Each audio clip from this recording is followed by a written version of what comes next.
Welcome to the Reheat on the Inside Texas Football YouTube channel powered by InsideTexas.com. I'm Joe Cook. We got RT Young here. We're going to talk a little bit about football, start going over the roster as the countdown to kickoff dips just under the 3-month point, but we got a lot to go over, a lot of weight to go over there, talk about defensive tackles. Then we'll get into Longhorns Baseball, seeing their season end at the regional finals versus UTSA.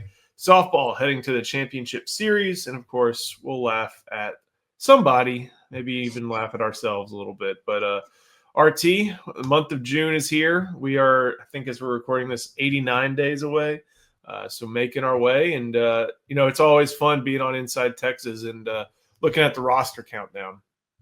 Yeah, it is really fun. 89. I'm trying to think of who I can even think of has worn the number 89 for the Longhorns before. Well, not for the Longhorns. That was my high school number. Oh, yeah. Joe Cook. We are Joe Cook days away from football. I love it. Obviously 88, there's several of those. Baron Sorrell, recent memory. But yeah, 89, that would take me a minute. I'm trying to think of some late Mac Brown tight ends kind of in the mold of it was MJ McFarland and guys like that. Yeah. I can tell you right now that Texas has this list on their site of All-Americans by number. None have worn number 89. So there have been some 90s, there have been some 88s. There's even been some 62s, but no Longhorn All-American has worn number 89. So it's not hard. It's hard to find somebody who's worn that, especially when I think for the last couple of years, I think he wasn't on the roster last year, but Braden Liebrock was wearing 89 and he never played. So kind of just haven't seen much action. But we do have some numbers that get a lot of action. For the most part, they are some defensive linemen. That's all they are. But looking at this 99 through 89, not every number in there is filled, but 99 is. And that's going to start with Cole Brevard. And we're going to say a lot of things about some of these defensive tackles, about what they might be able to do. But I think starting with Brevard is interesting just because we kind of know what his role is going to be. It's not a maybe he's going to be part of the top group. It's he's going to be part of the top group. Just what exactly, whether that's the first line or second line, to put it in hockey terms. Yeah, Cole Brevard, big Purdue transfer, is somebody who I'm excited, almost in a similar vein to a Trey Moore. What's this guy going to look like with better players around him? But Trey Moore was on a pretty good UTSA team playing G5 football. Cole Brevard last year with Purdue, they were the worst team in the Big Ten. I can't remember if they were 1-11 or 2-10. It was bad. And, they were by far that conference's worst program. So I think seeing him next to some other good playmakers on the defensive line and the edge position will be interesting. And he is more of a gap filler, that huge body who kind of fills that maybe a little bit more of a Bill Norton type role. But I'm excited to see what he can do with those talented guys around him.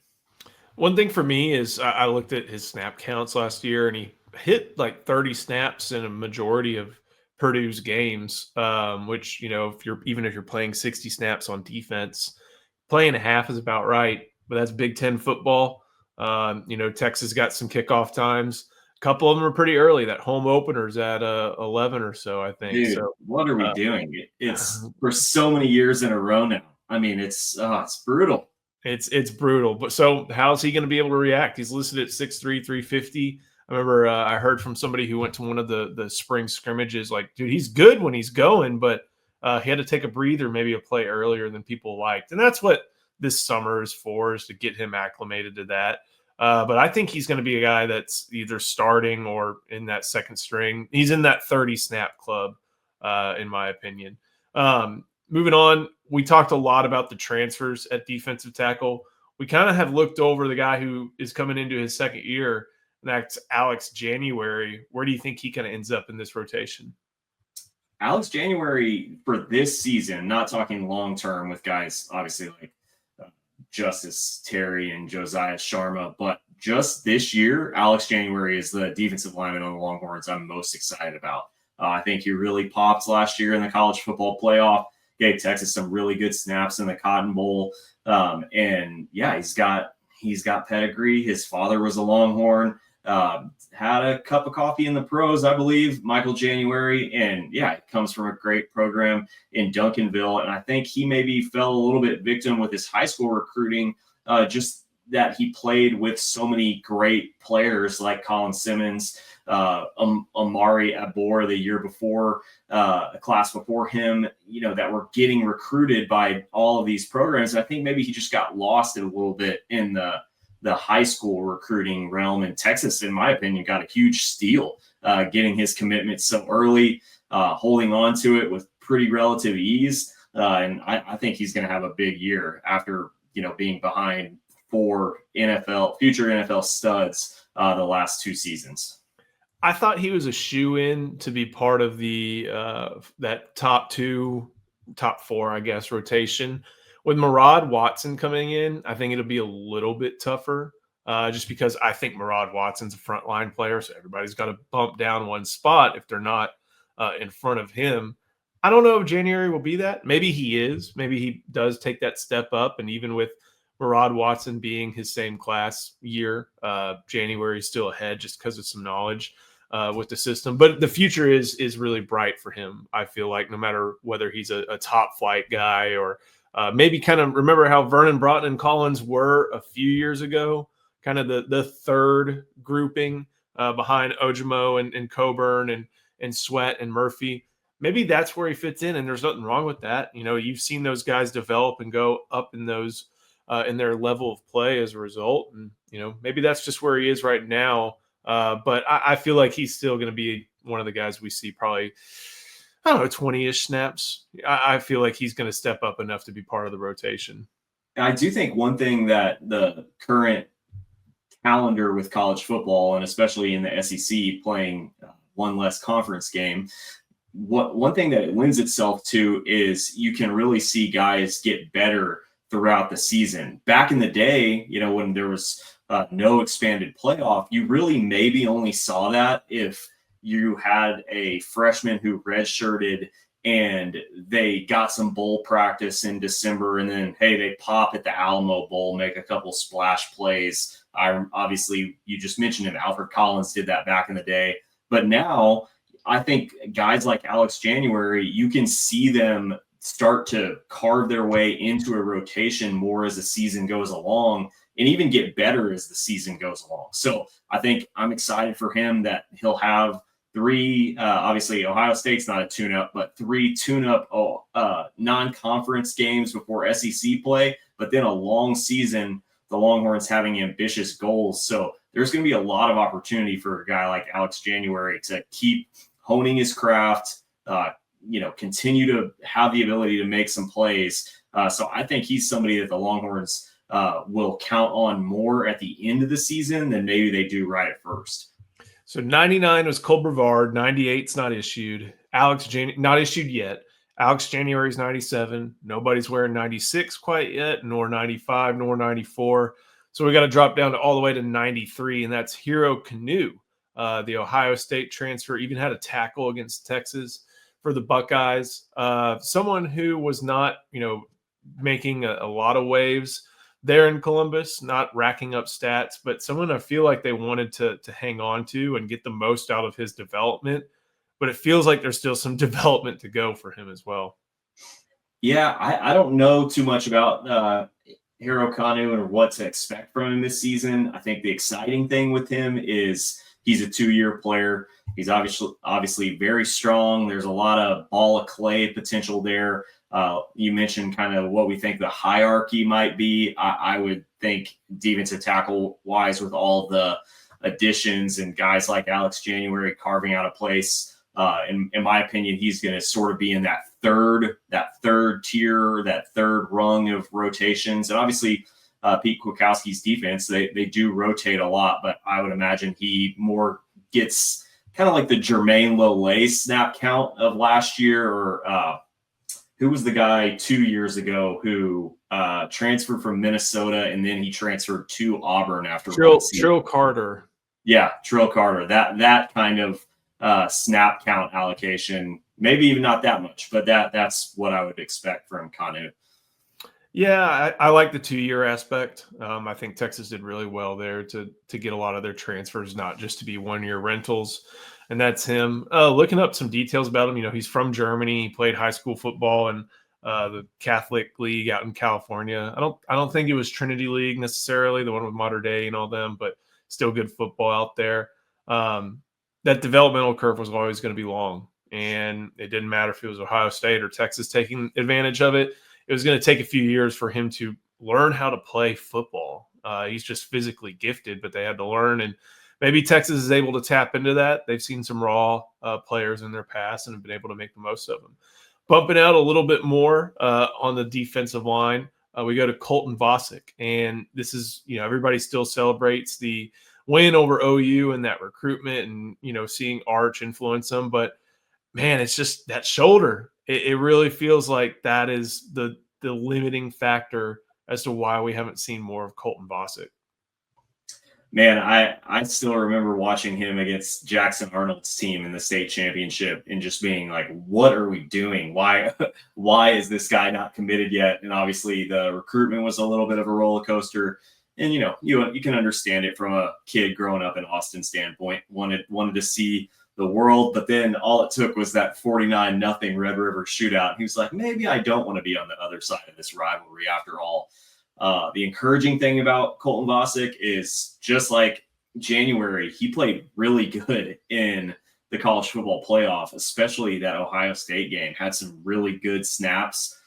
All the talent is there. He's obviously a great kid that we hear glowing things about, but man, I hope he can stay healthy. He's really somebody that I hope can use some of the September games after Ohio State to gain some confidence, maybe, gain some confidence in that shoulder, make some plays because you know it's there. It's just can the health be relied upon enough to where you can see him put it all together. Yeah, I mean, we've seen pictures of him in that sling. I think he had surgery earlier in the winter, was limited according to Steve Sarkisian way back in the spring, and so we got to see him on the field. And when he's on the field, he's been great, but we just had to see him consistently on the field, and that's how we'll know if he's made it or not, or if we're just still going to be waiting on Colton Vasek. So his cohort probably at that jack position is Ethan Burke. I was doing a little research, just PFF snap count. I didn't realize how much there was a rotation at edge, kind of like there is at defensive line or defensive tackle. Last year, he was splitting a little bit with Barron Sorrell, but even though it's not a 50-50 split, it's probably like 65-35. And Ethan Burke probably going to get his chance to have the 65%, correct? Yeah, Ethan Burke is interesting because he obviously had the incredibly memorable moment with the goal line stuff at Kyle Field against A&M, but his 2023 was probably better than his 2024. I think he had an early pick 6 against UTSA, but a pretty quiet middle of the season until that goal line stuff against A&M. And obviously he really popped onto the scene in 2023 with 2 sacks in Tuscaloosa against Jalen Milroe. That was really he and Anthony Hill's coming out party that night on defense. But last year was a little bit quiet. What's interesting about Ethan Burke is he's proving to be different than, I think people saw this lacrosse guy. By the way, my friend is the club lacrosse coach at UT, played pro lacrosse for a really long time, was really instrumental in getting the Premier Lacrosse League started. Kyle Hartzell, shout out. Listen to his podcast if you like lacrosse. Free plug there for you, Kyle. But he said Ethan Burke is the best lacrosse player he's ever seen. And that's a dude who has been around a ton of high-level lacrosse. Anyways, Ethan Burke, I think people really plugged him into this Aiden Hutchinson, ultra pass rusher type role. And that's really not who he is. He's more that, strong side defensive end edge, maybe more in that Barron Sorrell mode. And so I think it's maybe taken fans a little bit more time to adapt their minds to what Ethan Burke actually is. He's not going to be that like 14 sack a game season. 14 sack a game would be impressive. 14 sacks a season type of guy, like maybe he was originally billed at being an Aiden Hutchinson. But yeah, I think he's going to have a big year. It's obviously the snap count is his for the taking. So hopefully it looks like an improved upon version of what he did in 2023. Not only was Ethan Burke once committed to Michigan, he's once committed to Maryland for lacrosse. So that kind of speaks to, and, I don't know a ton about the sport and the landscape, but I know it's kind of an ACC sport, an Ivy League sport. So and I know Maryland's in the Big Ten, so that even complicates matters further now. They're an ACC sport at heart. I do know because I have a neighbor who's a big lacrosse fan, and he went to Maryland. And Maryland lost in the national championship of lacrosse this year to Cornell. Ever heard of it? I've heard of some singers from Cornell. Last but not least, number 90. Number 89 is issued to Ty Boatwright. He is a walk-on. Josiah Sharma, freshman defensive tackle from Folsom. I think if you've seen him, man, he's a big boy. But at the same time, may not be the year we expect to see much out of Sharma, or really either of the neither Sharma nor Myron Charles may see stuff from Justice Terry, but we may be waiting to see Sharma a little bit.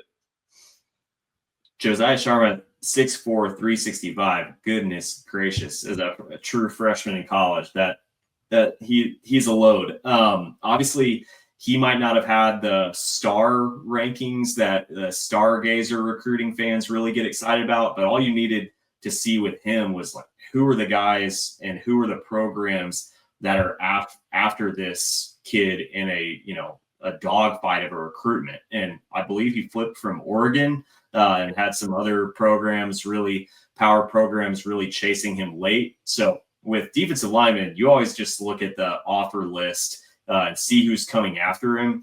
And that really speaks to what programs think somebody could be at the next level. It's not really so much of a star game with defensive linemen as it is who's offering and who's pulling out all the stops to get somebody's commitment.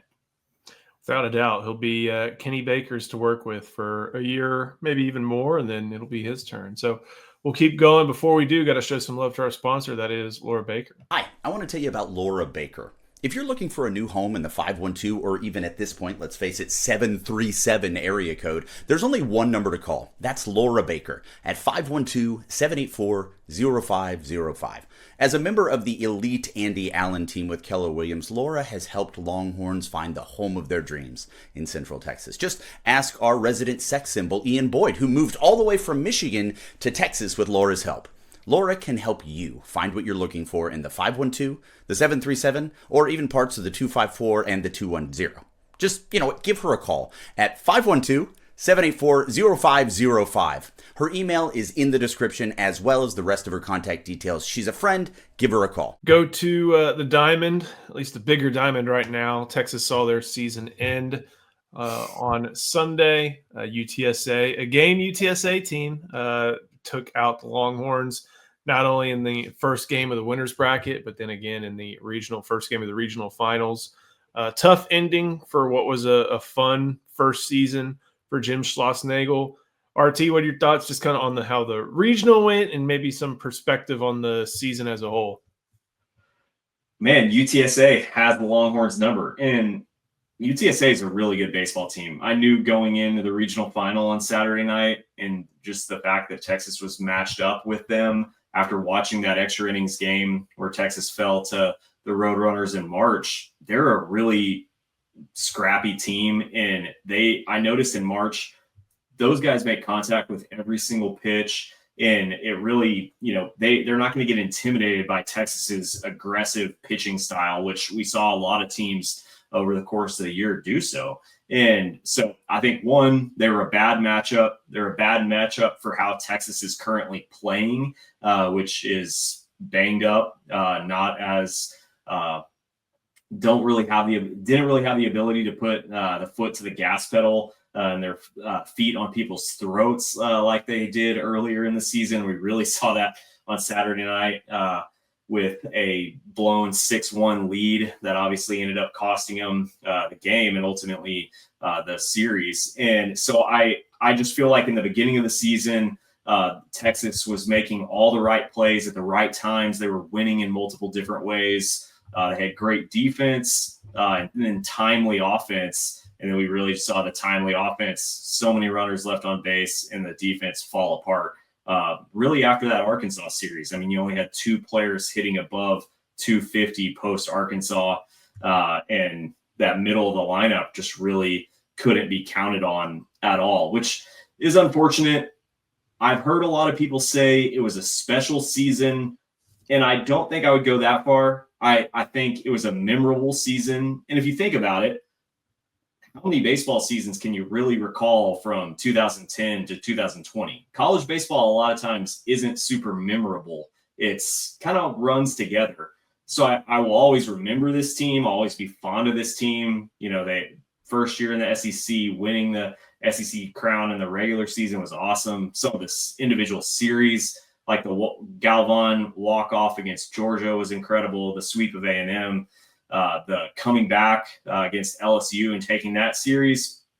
But I think even things that we saw plague Texas early that didn't come back to bite them, bit them late. And I think it's just very obvious this is a program in its first year of a new coach, and they're not totally there yet from an athleticism, from a talent standpoint. But I think it's an amazing proof of concept for Jim Schlossnagle, and I'm excited to see where it goes from here.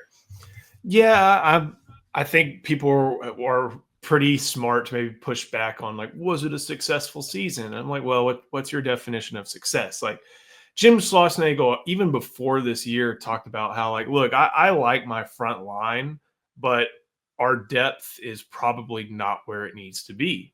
I'm pretty almost certain I read something about Evan relaying that point, and that became very evident basically after that Arkansas series, that they, or even, you can choose a point in time when Jared Spencer goes down for the year, when who else? They lose Max Ballou for a while. They were able to, make up for that, but it was a lot of ragtagging, and it was a lot of, finding anything. And that's why win anyway became that slogan, because they're like, look, we don't have our top flight hit batter. We don't have our top flight arm. Like, we got to figure all this out. And they did a fantastic job of doing that, but it's really hard. And it's especially hard when you're facing a team that, if UTSA had a ballpark that was bigger than 1,500 people, they probably would have put in for a hosting bid. They wouldn't have gotten it, but they would have requested it. They didn't even request it, but they were a team that is in that top 20, in that top 22, who can tell themselves, justifiably so, they're in that host conversation. You lost to a team that, obviously hit a hot streak, but was quality, and you just fizzled out at the end. We kind of saw it there in Hoover. We saw it a little bit in Arkansas. We saw it a little bit over the final couple games of the year. The SEC title, that's always going to be a memorable aspect of it, no matter what haters say about the schedule or stuff like that. That's an accomplishment. It's a challenge to do that. But I think we just saw this team run its course. They lacked the depth to overcome some key injuries, lacked the depth to maybe replace some players who were struggling. You saw a lot of guys in the lineup every single time because there wasn't another option. Like, they was like, oh, it can't get worse. Yeah, it could have gotten worse if you put somebody else in those spots. And so that's where they ended. And, I was thinking about this before the season. If you had told me Texas makes a regional final, but also wins the SEC, I'd have been like, yeah, year one, I'll take that. And it's so difficult to think about that being sure I'll take that as you traverse your way and reach number one and actually win the conference. Your expectations rise as things go along. It's why, once Texas beat Alabama in 2023, they're like, oh, okay, let's go all the way with this. But I think as far as first seasons go, probably ended about where it should have, and it sets the table for what for Texas fans, they hope is a long tenure for Jim Schlossnagle. Yeah, I was talking to somebody before the season, and I remember this last night because we went to the Texas One Fund event in the fall where Schloss spoke, and he was very clear. I mean, he was banging the drum for support, wants more support. He talked about how thin of a margin the SEC is, about how, you know, you really what the numbers a lot of times look like in conference play from a win-loss standpoint. So he was being very clear. I think the SEC regular season win surprised him. And so what I said would be a success preseason was host a regional and then go to a super regional, kind of thinking it'd be more like when we went on the road against Stanford a couple years ago. That's not a fun memory there under the fog lights, but you know, I never would have dreamed that they would win the SEC in regular season crown. I always thought that was an Arkansas, LSU, Tennessee, just, you know, pick one of the three. And then especially if you add in teams like Georgia and Vanderbilt, who are really talented in their own right, both also who have gone home this weekend. So you just see that the SEC grind might be the most real in baseball. And I think that might lead us to our next topic. Yeah, we got one more. We got to stay on the diamond real quick. We got to stay on the smaller diamond, the dirt diamond. I don't know what they call softball, but either way, up in Oklahoma City, Mike White and the Longhorns just advanced to the championship series. Just a lot of heroic performances from a team that's been imperfect for a lot of the season. You know, they're highly ranked, but there is a stratification in softball that's very, you know, kind of like women's basketball. There's super elite where there's the conversation about 4 or 5 teams. And then there's a lot of really, really great teams. And Texas, for a lot of the year, looked like they were maybe at the top of that really, really great team heap. And that's still good enough to get you to Oklahoma City. It's good enough to get you hosting in a super regional. But it's hard to get far after that unless you have players like Tegan Caven, who just had a heroic performance, not only today, but the other day as well. And a lot of girls who have just stepped up at the big moments to help Texas get to the championship series yet again. Yeah, the Texas softball team has been fun. I mean, you talk about grit and just the ability to fight back. I mean, they lost their first game of the super regional to Clemson, and then in game 2, Tegan Cavan was facing the Tigers with runners on second and third with no outs, where Texas is about to be eliminated. And now they're in the national championship, having at least temporarily exercised its demons in the state of Oklahoma against the Sooners on Saturday. And the Sooners are obviously, they're in a position where they have to take 2 against Texas Tech, who's probably the hottest team in the country right now. Maybe Texas is, but, you know, so we could either have a Texas 2-step, which will lead to my parents now fighting over softball when it was football for many decades as a Red Raider and a Longhorn fan. But could also see the Sooners again. And unfortunately, this time Texas would have to take 2 out of 3. But obviously, it does seem like this is a little bit of a different Sooners team. Maybe not as much of a juggernaut as they've been winning the last 4 national titles. But, man, it's been exciting. This Texas team is super fun and obviously super inspiring on a personal level. Tegan Cavan's, story on Saturday, pitching that amazing performance against Oklahoma after losing her grandma, that inspiring the whole team. I mean, yeah, just really cool stuff. A lot of fun to track. They get going in the championship series on Wednesday, and they play again Thursday. The if necessary game is Friday. It looks as if, like you said, it's going to be either Texas Tech or is Oklahoma and Oregon playing now, or is Oklahoma and Texas Tech? Oklahoma and Tech are playing tonight, but since Oklahoma came out of the losers bracket, they have to beat Tech. They have to beat Tech twice. Yeah, and so that means they're going to have to beat Kennedy at least once, and that's proven to be a tall task. Money well spent by the Double Eagle guys out there and helping the Tech softball program. But awesome to see Texas get to where they are right now, and maybe they add another national championship. Talking about national championships, got to talk about our guy David McClellan. I'm just going to say, guys, you probably need a fiduciary financial advisor. And I've got the guy for you. His name is David McClellan with Forum Financial. He works broadly and deeply with his clients as a financial life coach. And he should know something about coaching because he won several national championships as a swimmer for the University of Texas. He specializes in financial planning and has contributed numerous articles to Kiplinger on the topic of retirement tax bombs. So contact David today to be your fiduciary financial planner and schedule a 1-hour consultation to assess your financial situations. The free consultation is available, so just give him a call. The number is 312-933-8823. That's 312-933-8823. His email is also in the description below. We got to laugh at ourselves a little bit, but misery loves company in this one.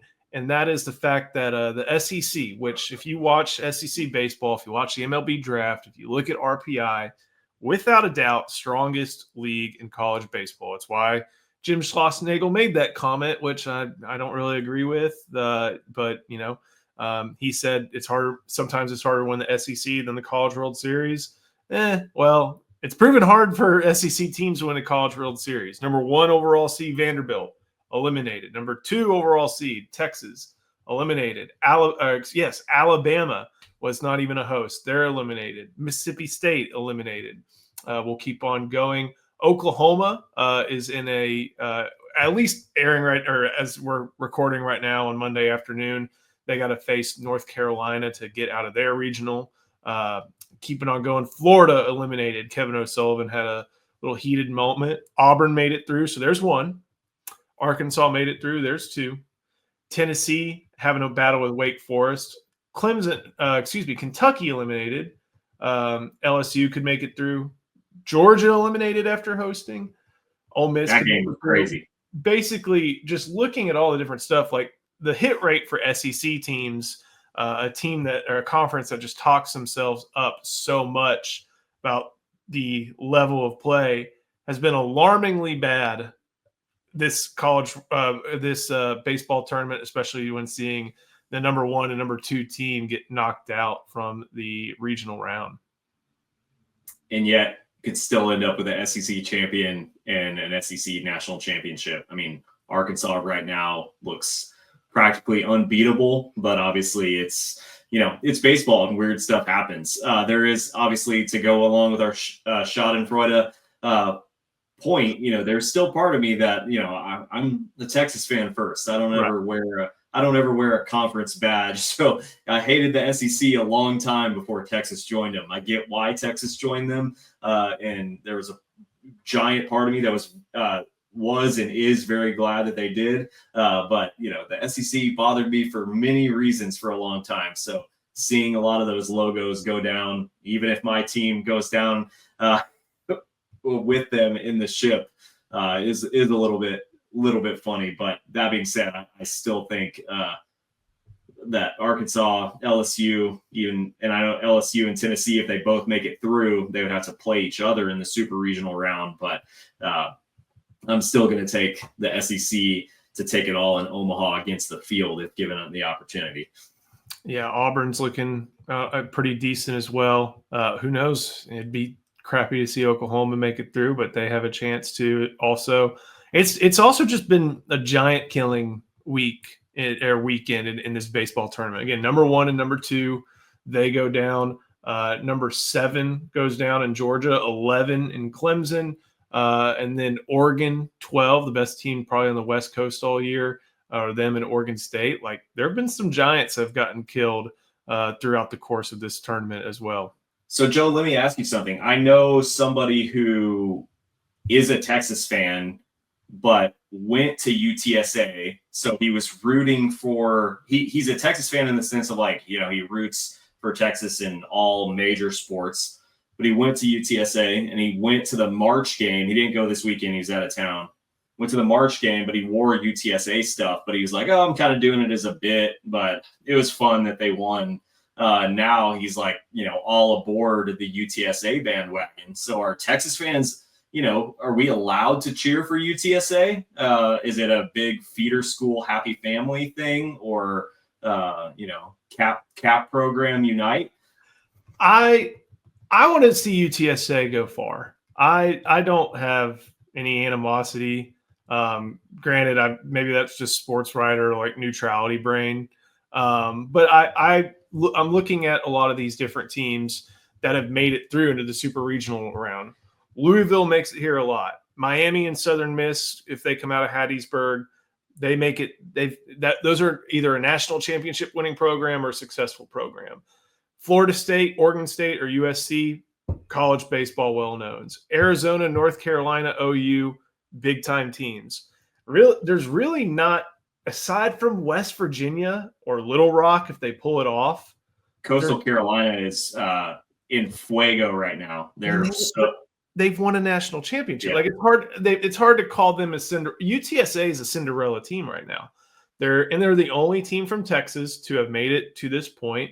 And it'd be great for the University of Texas at San Antonio to make it through to the College World Series. It'd be great for Pat Hallmark. It'd be cool for that program. And, it's like, it's not one of those moments like TCU in 2010 where they're out there stamping on the Longhorn and you're kind of concerned like, this is a program that's about to rise up.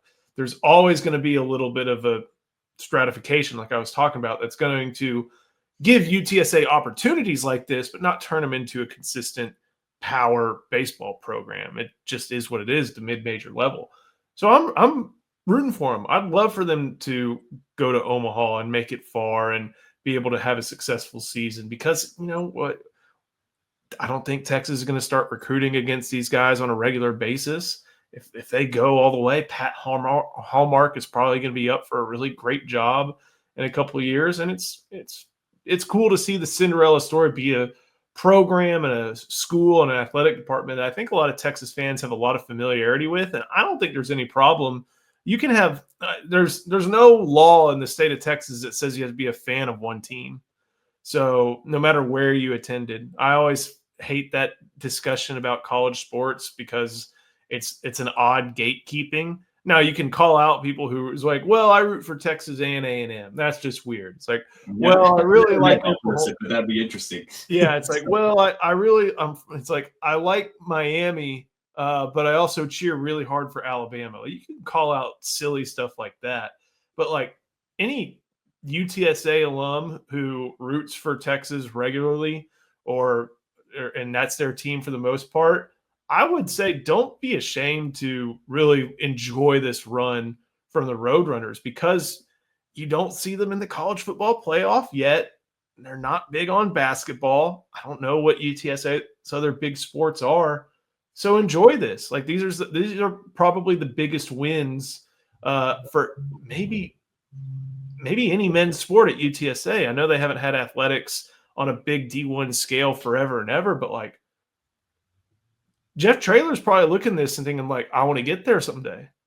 Oh, absolutely. I think this is much, much bigger deal than winning a Conference USA title in football, which, not to sneeze at, that Traylor obviously took them to places they hadn't been before, but, doing this, being able to potentially go to Omaha with a very winnable super regional, and I have to think about it from a standpoint of, was I upset that Texas lost 3 games to UTSA this season? Yeah. But also, if I had seen UTSA do that against one of Texas's rivals, I would really like this UTSA team. They're everything that I like about postseason college baseball. And they're just a really fun team. They're scrappy. They're arrogant. And Texas fans might not like that, but most people's favorite Texas baseball teams were arrogant as well. And, they're just, Keith Moreland said it last night. They're junkyard dogs. So I'll definitely be pulling for them in the chaos bracket for sure. It'll be entertaining. I'm on Wikipedia, so we'll see what exactly that means. But here, like as far as athletic achievement goes, in basketball, they've only made the NCAA tournament 4 times. In women's basketball, I was gonna say once. They've only made, women's, I think they've only made 2. And granted, it's Wikipedia. Who knows when this was last updated? January. So, they win conference championships in other sports, but those are as FCS teams. Like this may be the highest level they've achieved in any Division I sport.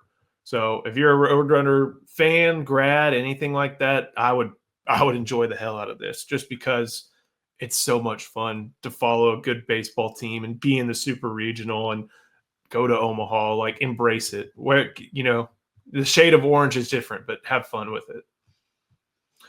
Yeah. That'll do it for this episode of the Reheat. Thank you for watching. Make sure you like this video. Make sure you subscribe to the channel. And if you're looking for maybe a Father's Day gift, where should they head to, RT?